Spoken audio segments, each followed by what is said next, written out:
You're listening to 88.7 WLUW Chicago Sound Alliance, broadcasting from the campus of Loyola University. It's live from the Heartland, featuring Michael James, Katy Hogan, and Thom Clark. Today we have 46th Ward Alderman runoff candidate Marianne Lalonde, Irish fiddler and dancer Katy Grennan, and Kelly Demaret and William Smillie, co-producer and lead actor from 30 Miles from Nowhere. Thank you for listening and enjoy the show.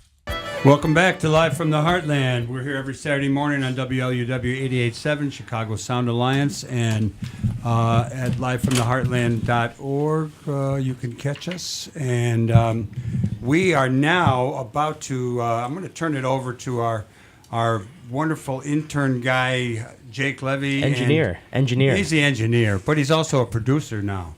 Yeah, and now he's a co-host, so go for it. I guess I might be. It's good to be on the other side of the glass. It's like kind of weird. Yeah. It's a little strange. Usually I'm behind the boards. But, you're doing great, kid. Keep it up. Thanks for having me on. And I'm here with the co-producer and lead actor from the film 30 Miles from Nowhere, Kelly Demaret and William Smillie. Hello. Welcome to Live from the Heartland. So what is this film about? Boss? Well, we like to say it's kind of like The Big Chill meets Cabin in the Woods. It's about a bunch of friends that are getting together, unfortunately, for a funeral, and they rehash some old times, and then things get a little creepy. All right. Right on. So, and it takes place where?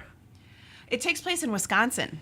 So when I kind of think about the Midwest, maybe this is just me, I'm from California. So when I think about the Midwest, I kind of think nice, homey, good people, sort of sweet. I guess we have like Gotta dig deeper. We have Fargo and things like that. But I was sort of wondering like where the inspiration to kind of take that look at this part of the country and kind of paint it in this sort of creepy way. If that's a creepy. Well, I thought that was a good Wayne question. I spent a long time on that. I thought that was good. John Wayne Gacy. Yes, we've got our share of creeps around here. You know what? I am not the writer, so I can't completely speak to that. But I do know that Shauna Kofed, our very talented producer, writer, and she also acts in the film.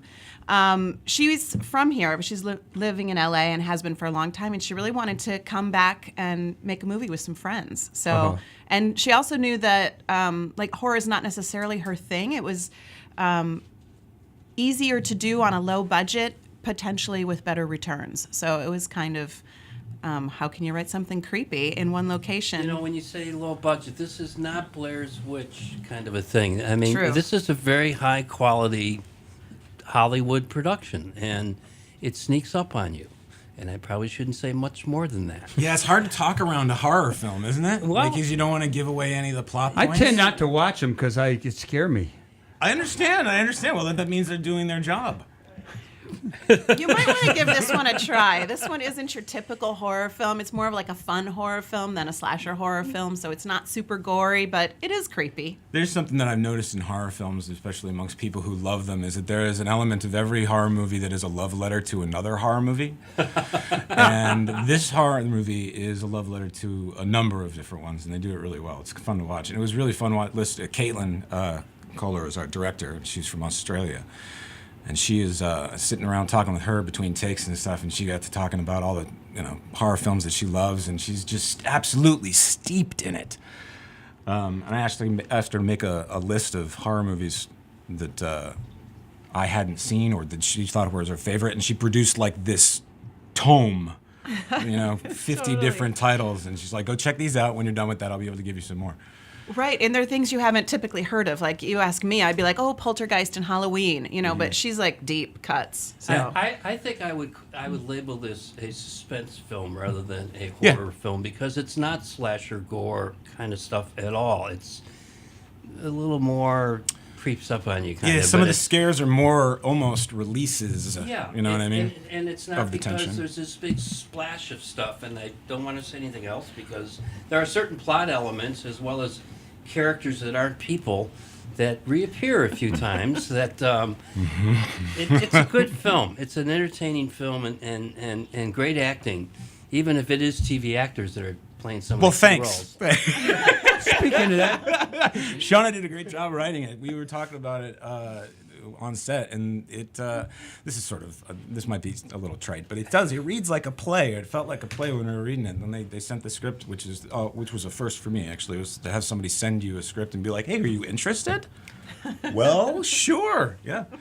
And it just reads great. It's fun sitting around on a set with people who are friendly, and everybody felt like they had a history in theater, and they were there for love of the game, and like watching a group of those people sitting around in a living room doing what is essentially a living room drama was just a great deal of fun. And it was. Where was the film shot? What was the name of the town? It's called Ingleside, which is right next to Fox Lake. So we were filming in Illinois, and we just really lucked out finding that. People are like, "Where'd you find that A-frame?" And I couldn't believe we could find it within an hour of Chicago. It looks like it's in the middle of nowhere, and it looks creepy if you light it properly. It is decidedly creepy, even in natural light. No offense to the folks who own it. Surrounded by big, gloomy trees on a nice little lake with their main mansion house at the front of it. And it was just, my God. And it's dark, and we were filming overnight, so a lot of times we were walking around in the pitch black, and there's creatures out there, and you don't know what they are, so it was spooky. So as a co-producer, how did you get Carrie Preston to... Carrie She's been in a lot of stuff. Yeah, She she's has in a a big lot resume. of stuff. So, well, like I said, Shauna lives out in LA, and she knows a lot of people, and she ran into Carrie somewhere, and Carrie's like, "I love low budget." And we're like, "All right, you want to read the script?" And she's like, "Yeah." And she said yes. And she was awesome. I mean, William talks about people doing it for the love of the game, and Carrie's directed low budget stuff herself too, and now she's actually directing some episodes of Claws. So she's just up for whatever. She's pretty great. Well, I had a feeling the first time I saw her on the screen, there was just something about the way she walked into the frame from the very first moment. She's so good. She's so good. She was such a pleasure to Jake, work what with. was your feeling when you saw that cast beginning? Yeah, it was great. And you were sort of telling me a little bit about the casting process and the type of actors that you were hoping to choose, and the kind of, I don't know if that's the right way to say it, but the sort of, the way you were trying to go about having the film made. So do you want to talk about that a little bit? Well, the casting process was really interesting because it was a lot of starting sort of with people we knew. Like Shauna really wanted to go into the woods with her friends and make a movie. And so Rob Benedict is in it. We all went to college together. He was the first one on board. And he did a fantastic job as well. And then after that, it was really, we had no idea what was going to happen. A lot of people got cast, including William, at the last minute. He was cast on Sunday. He started filming on Tuesday.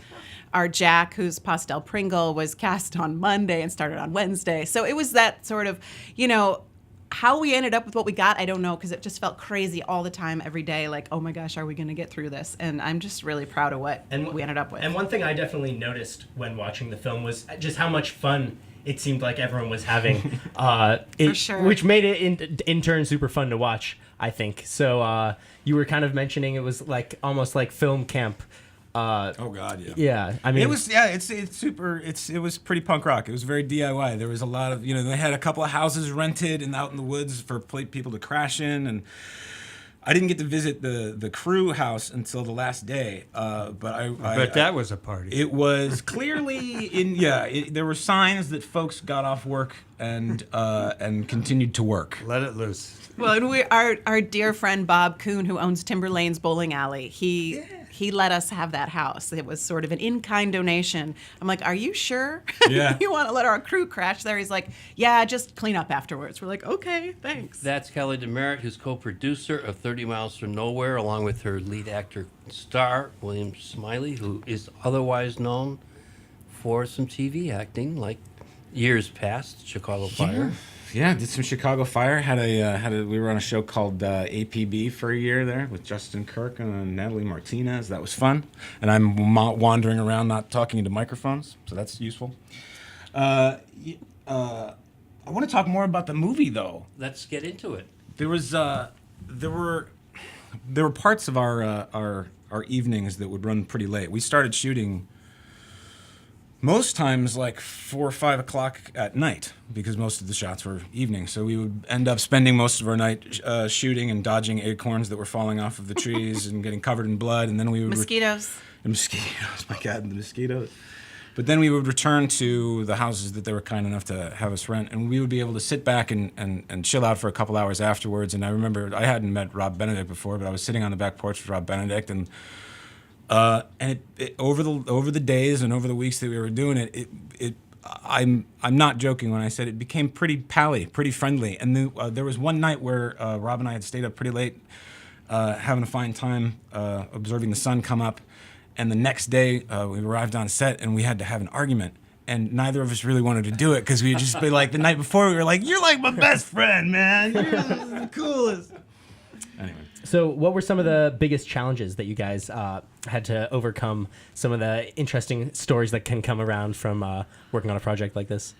You know, I think the biggest challenge was time. We shot this in 14 days. Oh, wow. And, I mean, one day we had like 42 setups and 83 Did you have a takes. weekly pay rate or a daily pay rate?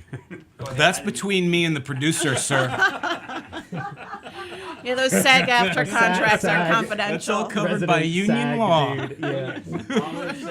Yes, long live It's the reason I got a SAG-AFTRA. house, man. Long live the unions. Right. I think time was the biggest thing, and you know, and we're scrambling a lot, honestly. Like every day, this was my first film that I ever produced, so there was a lot of stuff I didn't know. I was learning as I went, so it was a lot of putting out fires, which I guess is true even if you've done it 20 times and you have a lot of money and a lot of time. So I guess that's not unique, but Putting out more expensive fires. yeah, more expensive fires. So it was super fun, though. I mean, you're not supposed to make films, your first film, with like animals and children. We had both animals and children, and now I understand why you're not supposed to shoot your first film with animals and children. So we always had challenges there, but it all worked out. Like, you know, we used my car, and the dog was supposed to, at the beginning of the film, jumps on the car, and one of the takes, the dog jumped on top of my car. Oh, wow.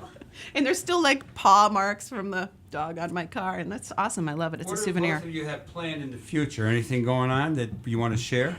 I'm going to go home and take a nap. You're not going to go watch the river get dyed green? I'm not. I worked on Division Street for like a decade. I'm good. You've done it. You're Yeah. good. You're full up. Yeah. Shauna and I are talking about a couple potential projects in the future, but we don't have anything solidly in development or anything like that. But we had a lot of fun doing this, so we might try to do it again. But it seems a little magical. I'm a little worried about a sophomore effort, you know. No, honest to God, I hope you guys do. How about because it went distribution? really You got well. that set up? How's it We going? Where's it do. showing? What's the story on that? We're working on the with business front. The business front. We're working with a company called 4Digital out of London, and they are distributing for us on many, many platforms. We're on iTunes. We're on Amazon. We released on March 5th, so we're within our first 2 weeks here. You could stream it if you have Comcast or AT&T or DirecTV or Dish. It's at Walmart. It's really everywhere. So just look for it, and you can rent it or buy it, or These- both. Good. When does 30 Miles from Nowhere come out? It came out March 5th. It was two Tuesdays ago, I think. And it's been getting a lot of attention, which is really cool. I don't know if that attention's converting to sales yet. I'll have to talk to you guys in 6 Well, that's months. the fun part. Is Yeah. I Well, get to after look at those people numbers hear you later. on this show, it's going to be big Perfect. time. You're going to need a Brinks truck to help you out. Well, and if you guys like it, if you watch it, please go review us because that's really important for indie filmmakers to get like solid reviews on IMDb and Rotten Tomatoes and Amazon. It really helps because people look at those numbers and make choices. That's 100% true. It applies from theater. Like I say, word of mouth is our best form of advertising. It absolutely applies to low budget film too. If you like it, tell a friend. Or 5. Tell a friend. The film is called 30 Miles from Nowhere. Kelly Demaret and William Smillie are here with us. Is that all? Thank you. We want to thank you guys Yeah, for coming thanks for on Live coming. from For the having us. It's a Heartland. lot Yeah. of fun. Yeah, We'll thank have you you so back, much. and you'll on other films that you make, and we're going to be following your career. We want to thank everybody who helped make this show possible. Marianne Lalonde was our first guest. We had Katy Grennan, the Irish fiddler. Marianne is running for alderwoman of the 46th Ward. Don't forget to vote. And we want to thank Kelly Demaret and William Smillie and their new film, 30 Miles from Nowhere. Keep doing good in the world. The world needs all the good that you do. All power to the people. It's crazy to say that with you guys. All power to the people. Don't forget it.